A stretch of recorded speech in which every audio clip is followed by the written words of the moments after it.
It's time for Black and White, a show that wants to bring all of us together talking again. It's time to hear from people who only want to deal with facts. It's time for you to re-engage in America. It's time for Dan and Daryl.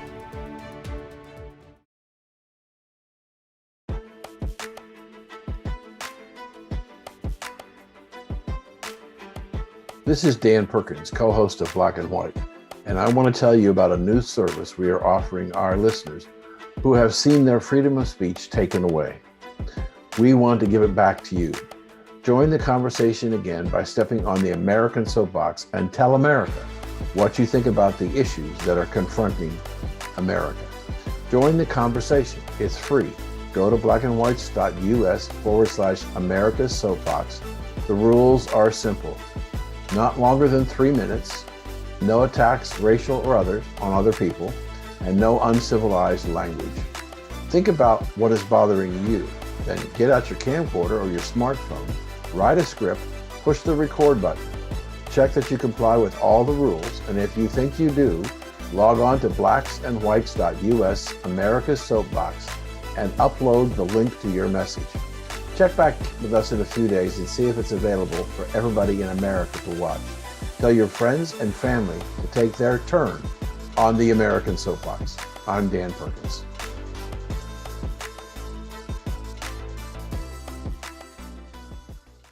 Welcome to this edition of Black and White. I'm Dan Perkins, and my co-host Daryl Neely is joining us. We have a special guest today. He's special to me because I have been working with Bill Martinez for maybe 10 years. Can you believe it's been that long, Bill? Yeah, just about that. It is. It's going to take 12 before you know Bill Martinez. Then you have. It still gets a little confusing. No worries. True. So we've worked together. We've talked about a lot of different things. He's in fact an ambassador for my foundation, Songs and Stories for Soldiers. He's been both a financial supporter and a public supporter of veterans and their issues. And we talked to him a little while ago about the network and what we're doing here at Black and White. And we asked him if he would be interested in bringing his show to our listener base. And what did you say, Bill? I jumped at the opportunity. I mean, there was no hesitation whatsoever. I love what you and Daryl are doing with the network there. It rhymes with the reason of our show. We're both committed to pursuing the truth no matter where it leads. We're not about 8-second sound bites. We're about, being able to go into deep detail, which is what the American, consumer, news consumer is looking for. They're looking for a home that they can go to and get, the full breadth of facts available that's based on the truth and not a prescribed narrative to support a political interest. Ladies and gentlemen, may also stop for a moment to say that Mr. Martinez has been in the broadcasting business for 50 years. He's one of those legends. And I've only known him for 10, so only at 20% of his time in broadcasting.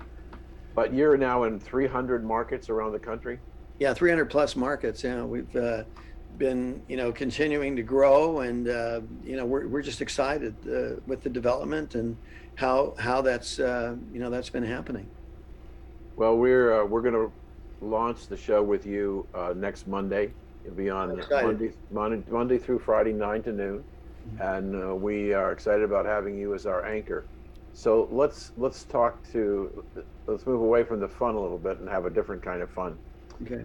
What do you think about what's going on in this country today, Bill? Well, it's heartbreaking, for someone, like you, Dan, who's served the country. We have a vested interest. I mean, we defended this country militarily. It was an honor and a pleasure to serve for me as a former Marine. And my dad, it's all part of the family legacy. My dad was a World War II vet, was with Patton at the Battle of the Bulge in the European theater, was a medic. 3 of his sons, I'm the youngest of the 3. There was 9 kids, but 3 of his sons served this country during Vietnam. My oldest brother in the Air Force was career. Second oldest brother was a field radio operator. He was in the heat of it in country in Vietnam. And for me, when I was inducted in the Marine Corps, because of my broadcasting background, and also because the Department of Defense goes, "Oh my goodness, here's the third brother." This is Saving Private Ryan almost all over again. And because of my broadcasting background, I ended up doing Good Morning Camp Pendleton. Wow. So what's on your mind today? What's bothering you? Well, I'm concerned in terms of the integrity of our country right now. We've abandoned the truth. We've become amoral. And that has a lot of ramifications. I mean, all the manifestation right now, the fruit of amorality is demonstrated, whether, it's how we deal with COVID vaccine to the point where we're so quick to abandon, our constitutional rights to now mandate vaccines, force people to get vaccinated. There's no consent of the governed. There's no informed consent.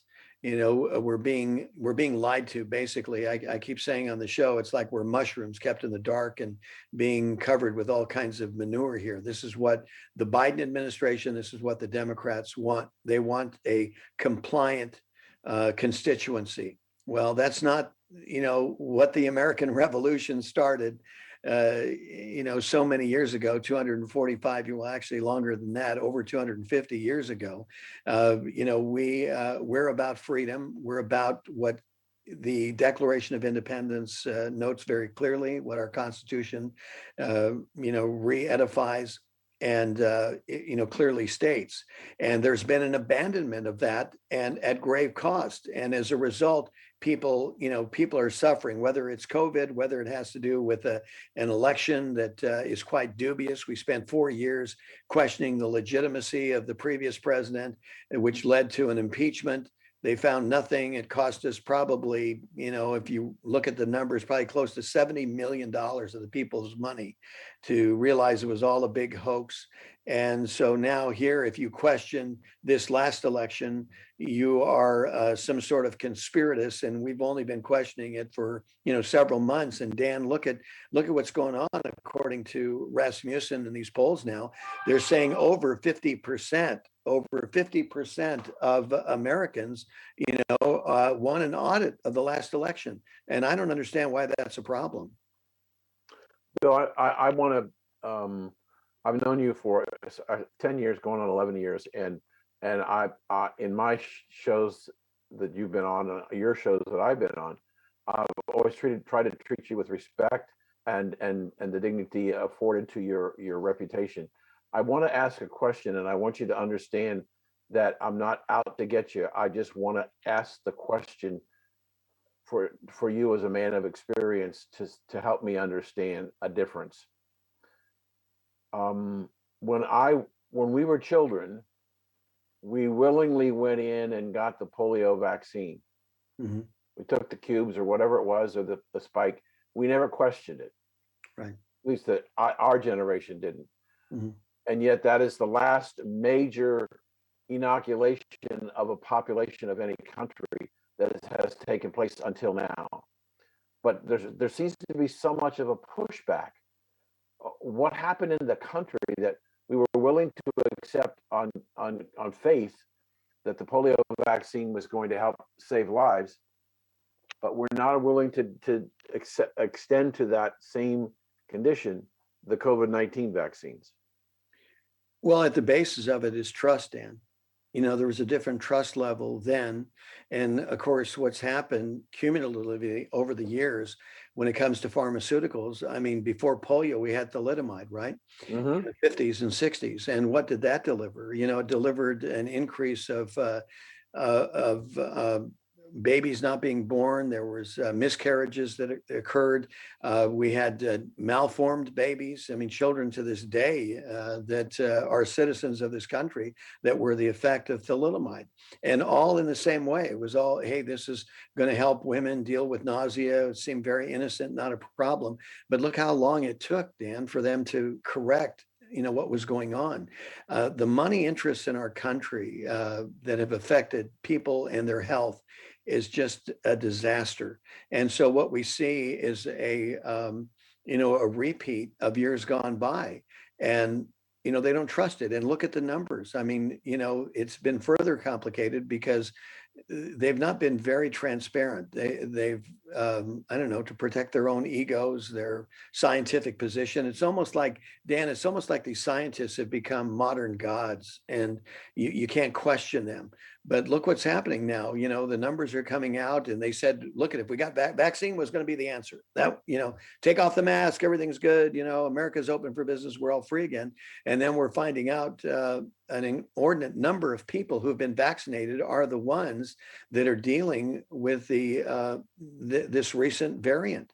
And so people are freaking out. There's hesitancy about taking the vaccine because there is a grave lack of credibility within the institution.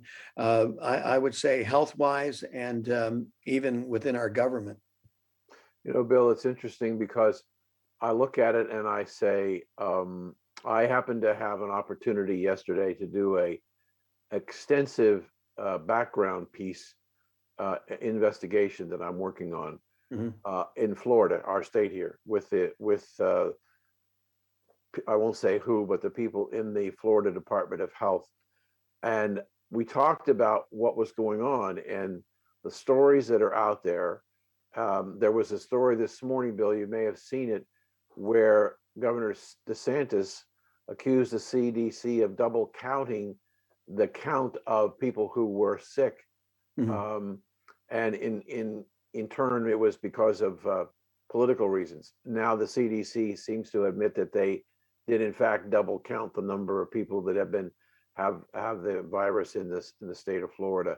The person I talked to at the Florida Health was saying the CDC changes the format of reporting almost every day, so you never know. And she said that when I was speaking to them, that she spends most of her time dealing with people like me in the press who are trying to get a straight story.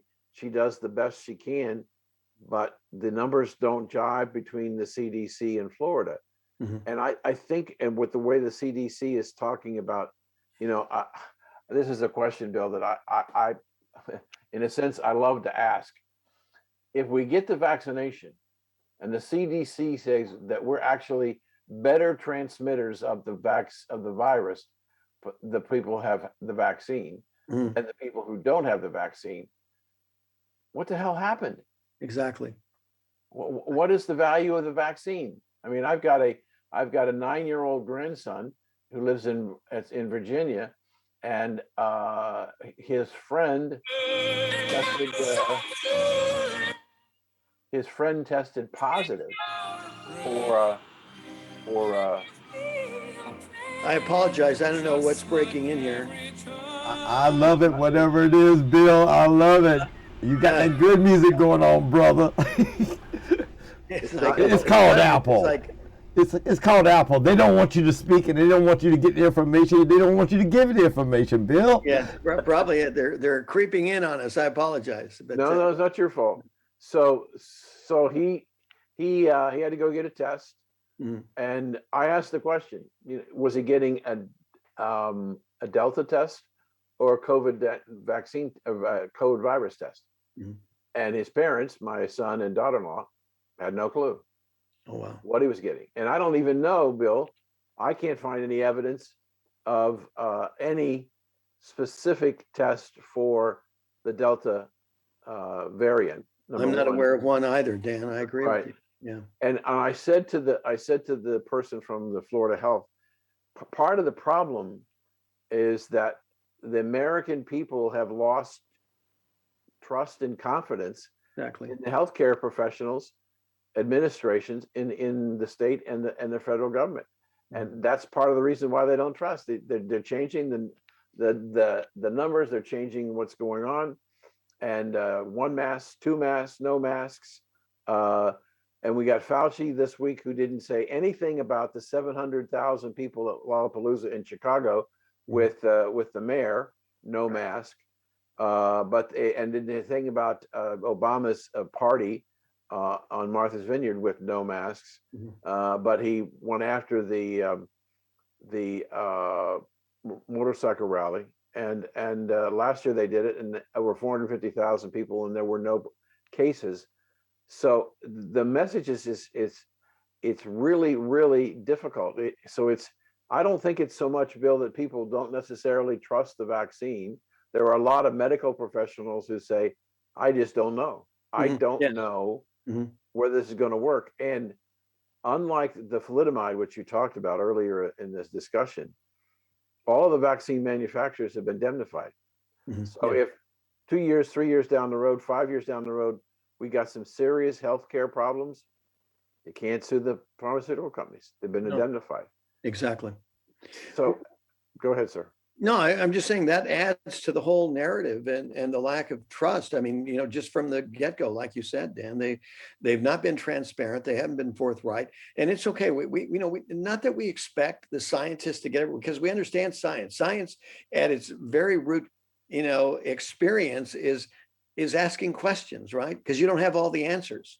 But for some reason, and I don't know, you want to blame Donald Trump or blame the media or whatever, they've positioned Dr. Fauci as some sort of authority on everything. And it was spurious to begin with, because Dr. Fauci, I believe, abandoned the American people early on from the get-go. He knew that this came from the Wuhan laboratory. It didn't come from some wet market. He just had people, for 18 months, and against Barack Obama's directive, he went ahead and invested in the Wuhan laboratory. They built it out. His people were there. They came back to the country, said, hey, we're out of here. These guys are a bunch of cowboys. There's going to be a problem there. And so here we were, here we are now, a year, 14 months later, and there's an outbreak. Well, guess what? It wasn't like it came without warning. But, if you listen to what Dr. Fauci was saying, it was all a cover up. And then really what it was, Dan, what we're hearing, and Rand Paul hit it right, the nail right on the head. It was about gain of function. And to me, and when the people I'm talking about gain of function, I said, that's just a fancy word for biological warfare. That's what that is. And they got to be careful about how they present it. And Fauci has framed this in such a way that it seems so innocent. But no, this is very dangerous, because you're not going to, in terms of gain of function, you might say, oh, it's for defense purposes only. Oh, really? Okay, well, it's a fine line between defense and offense, Dan, as you know. Sure. And you have nefarious players like we've had with China. I mean, here it is. This thing's an outbreak now. Already there was a virologist, the top virologist there, who survived in China, who came to America, and she said this wasn't an accident. Right. And you notice the mainstream media, they were like, God's frozen shows, and they said nothing. They didn't even pick up on this. I mean, Tucker Carlson did a pretty good interview with this gal and laid it out right there. And it's like, where is the outrage? What's going on? I mean, our country was attacked. And the attacks from China have continued, whether it has to do with this, with this virus. We were attacked with cyber warfare over an election. I mean, there is clear evidence that China interfered with the 2020 election. And all this is being exposed, even as you and I are talking right now, with Mike Lindell's 72-hour symposium, and the data evidence is right there. Bill, we've only got a few minutes left. I want to stay in the same thread. Oh, Daryl, I'm sorry. Did you forget me, brother? Oh, no, you didn't. Okay, I'm screen critical race theory. Yes, that's where I was going to go next. Oh, well, I got to do it because I have a question. Bill, you're truly more so a legend, and you're really, I mean, you've been a lot for a lot of people. You've been on the radar, as they say. Do you believe that the American identity to the rest of the world has been tarnished because of our woke society and its acceptance of critical race theory and BLM and all that hoopla that wants to control the mind of the Orwellian stories and all Don't forget socialism. Right. I agree with you, Daryl. It has been. I mean, here, go back to the Reagan days. In fact, I was just talking with Nick Adams, who's written a book, a comparative on Reagan and Trump. And we talked about that, the shining light on a hill that it always draws. And that is the magnet. That is the beacon of freedom. Even as compromised as America may seem to be right now, Daryl, I refuse to lose hope, because like any movement like this, go back to World War II. It wasn't 100% of the Germans, only 10% of the Germans that, embraced fascism and did the stuff. The other 90% just said, hey, I just want to live in peace. I want to be left alone and get out of the way.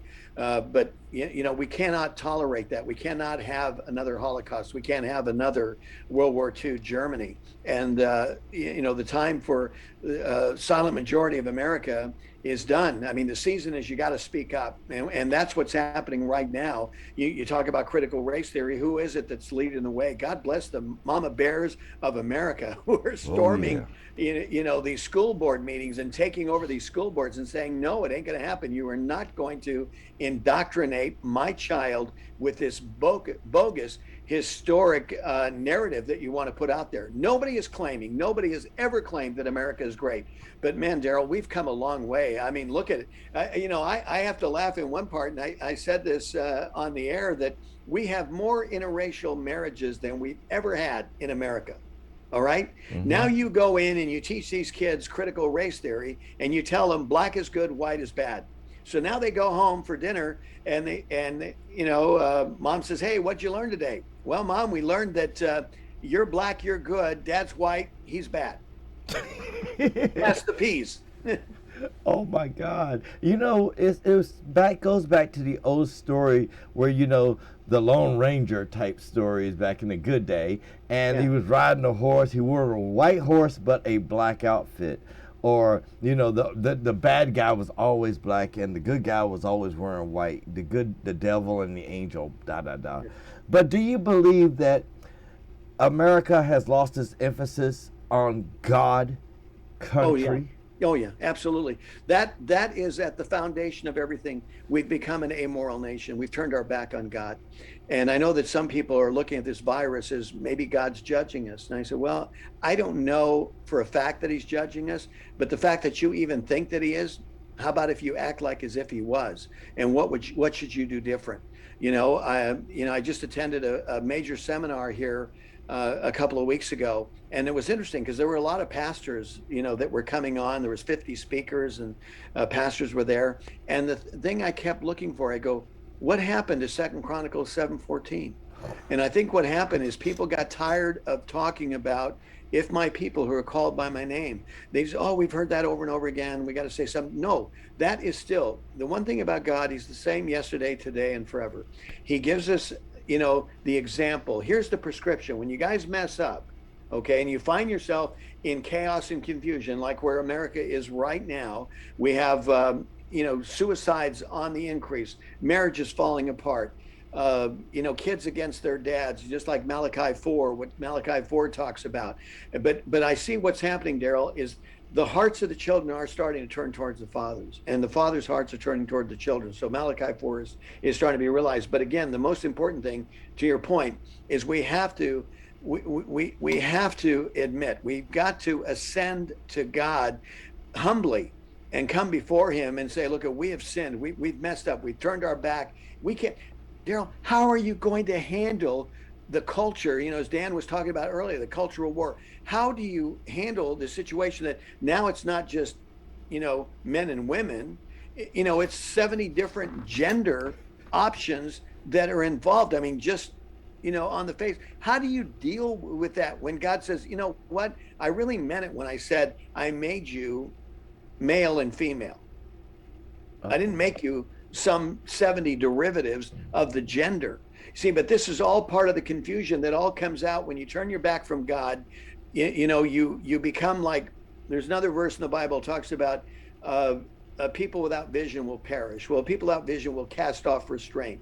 You're like that hot air balloon that's been punctured and you're pell-mell all over the place. That's what's going on right now, is that we've lost that, and that vision comes from God. That is revelatory vision that only comes from God, that anchors you in the truth.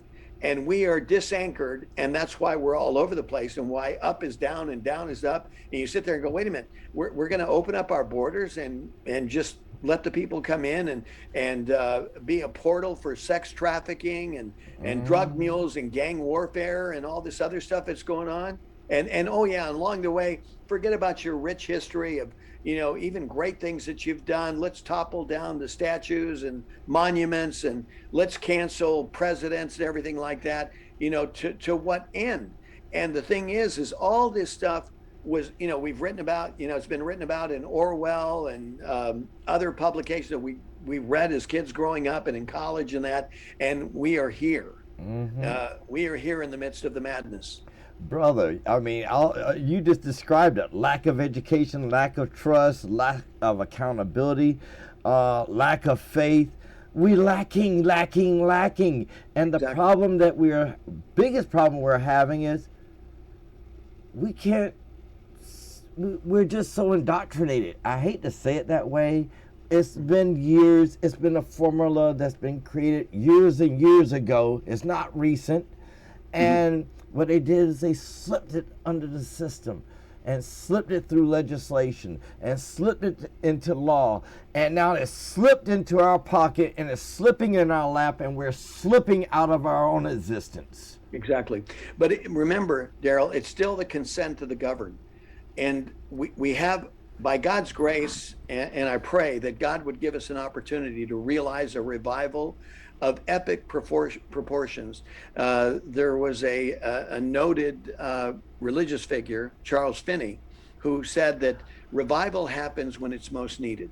And I'll tell you, if there was ever a time, and it's not just about America, it's the world. And the fact of the matter is, if we look in the world, there's more revival happening outside of America in places that you would never think were possible, where, Christians and people of faith are being so oppressed. I mean, what we're dealing with right now is a hangnail by comparison with what those people are dealing with, right? So revival is exploding overseas more than here in America.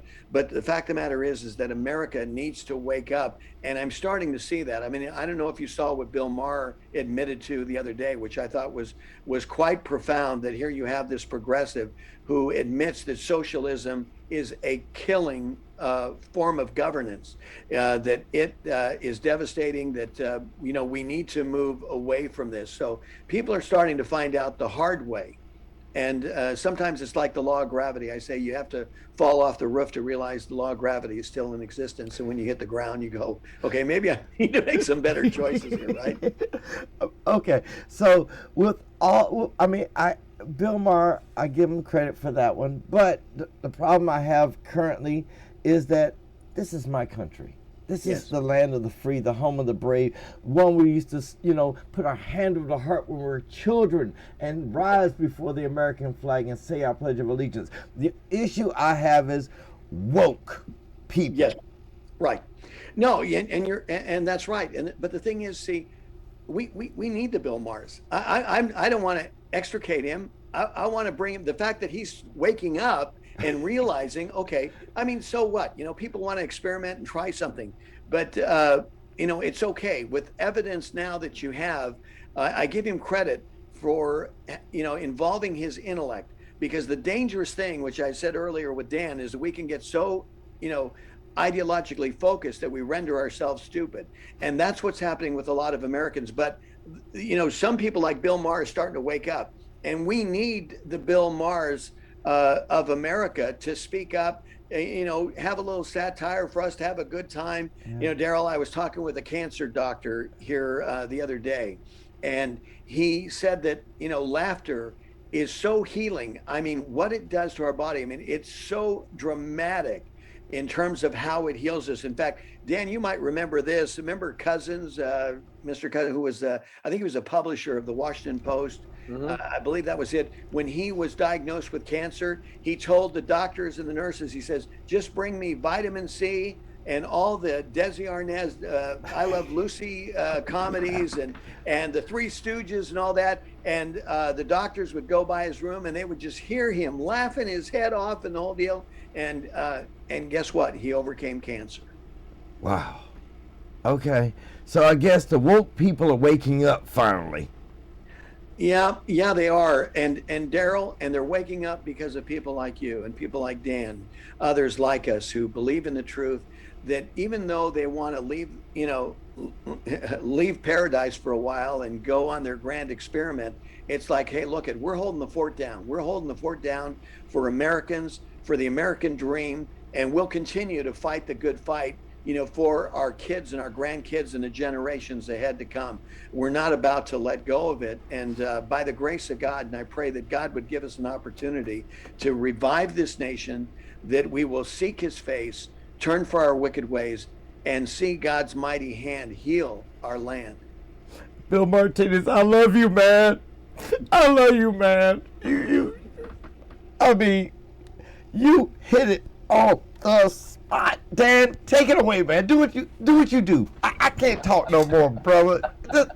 Listen, Bill Martinez is the man. Thank you. You told the truth and you hit it right on point. I can't do no better than that. So let me, first of all, let me thank you, Bill, for joining us today. To our audience, we are expanding from Black and White show only to the Black and White network. Bill is going to be our lead dog. He's going to start off every morning from 9 to noon, and you'll be able to hear him in his show.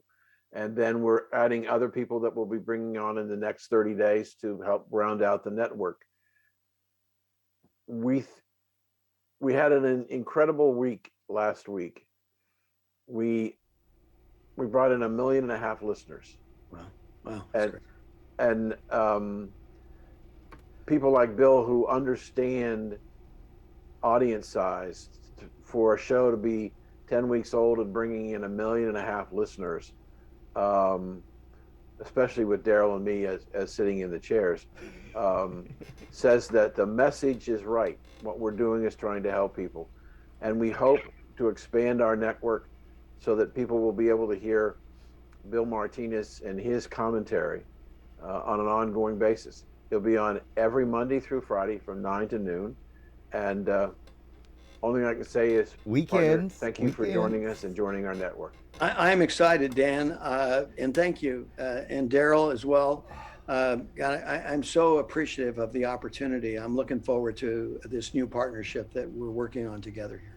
Thank you, brother. You got me in a tear over here because I mean, you hit it. Listen, you took it straight home, and the only thing I can say is, when are all these woke people going to wake up and smell that coffee? It's like when you used to be a little child and you woke up in the morning, you smell that breakfast cooking in the morning, you knew it was, oh wow, all right, I can get out of bed. I struggle to go to the bathroom, brush your little teeth and do the da-da-da, and then you go in there and you have breakfast and you're just like, wow, that was what I need. Yeah. Well, guess what? Bill Martinez Live is what you need. Everybody, Bill Martinez Live is what you need. Because he just woke me up. I haven't yarned once. Thanks, Dan. Thank you. We'll be in touch, Bill. Oh, you got it. Thanks, guys. Take care. Oh, God bless you.